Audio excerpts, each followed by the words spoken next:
O Dia Nacional do Escritor surgiu em 25 de julho de 1960, através de João Peregrino Júnior e Jorge Amado, quando ambos realizaram o primeiro Festival do Escritor Brasileiro, que foi organizado pela União Brasileira de Escritores.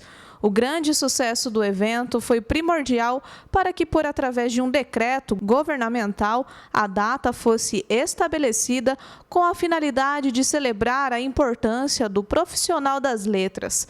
A data celebra as pessoas dedicadas às palavras escritas, sejam nos textos científicos ou fictícios.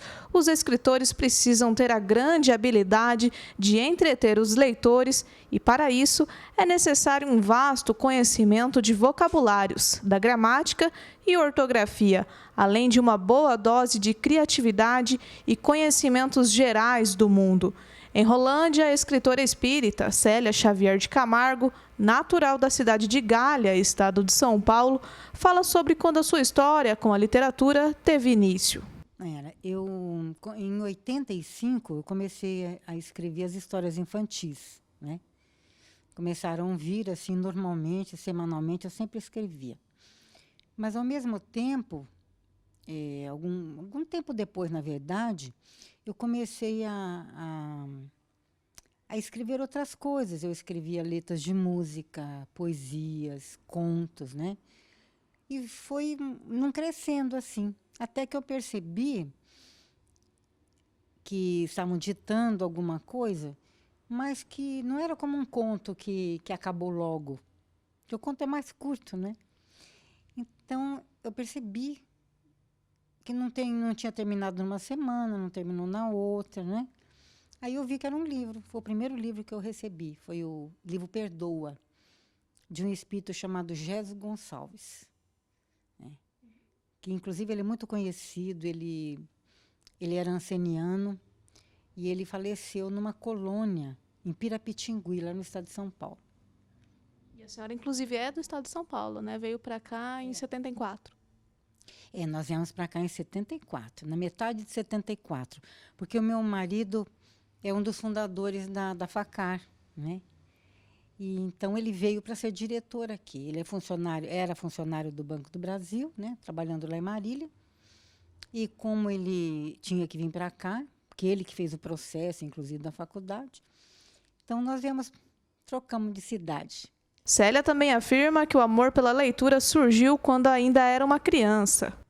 Desde que eu era criança, eu gostava muito de ler. Inclusive, com 9 anos, eu lia livros assim de adultos, né? Então, isso para mim foi muito importante, porque me fez afeiçoar a literatura, né? E eu lia qualquer tipo de livros. Assim, a biblioteca do meu pai era muito grande, né? E eu ficava ali, às vezes não tinha o que fazer, ia lá fuçar nos livros, né? Então, isso para mim foi muito bom, porque foi criando uma facilidade, né, para poder também escrever. O Brasil conta com mais de 30 projetos de incentivo à leitura, bem como diversas bibliotecas públicas. A vontade de ser um escritor sempre aflorece através da intimidade que as pessoas têm com a leitura. Aqui em Rolândia existem 3 bibliotecas municipais para atender a população. Uma na região central, que conta com um acervo de quase 45 mil livros. As outras 2 bibliotecas que existem em Rolândia já contam com o menor número de livros, que, segundo informações, alcança a casa dos 3 mil. Um está localizado no Conjunto Domingos Neves e o outro no Jardim São Fernando. Aos que não costumam ter o hábito de ler, podem começar aos poucos a praticar este exercício que agrega e muito ao conhecimento. A gente sempre se afeiçoa a alguma coisa. Eu sou apaixonada por histórias, né? Talvez em virtude desses livros. Então, uma história que prende a atenção, nossa, é muito importante para a gente. Muito importante, né? Porque aí você tem vontade de acabar o livro. Tem livros que, às vezes, eu pego e eu leio assim numa noite, né? Sou rápida para ler, porque uma que eu gosto e outra porque a história aprende. Porque também tem livros que eu pego e a coisa se arrasta. E eu não deixo o livro porque eu fico pensando assim, tem que melhorar, né?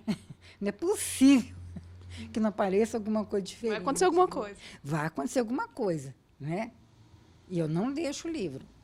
Mas é importante. Aí agora com a tecnologia, né, Célia, as pessoas estão buscando outras maneiras de ler, não estão pegando o livro ali, o papel, mas qualquer forma é válida, né? Tudo é válido, tudo é válido. Desde que seja uma coisa boa, né, bem construída, né?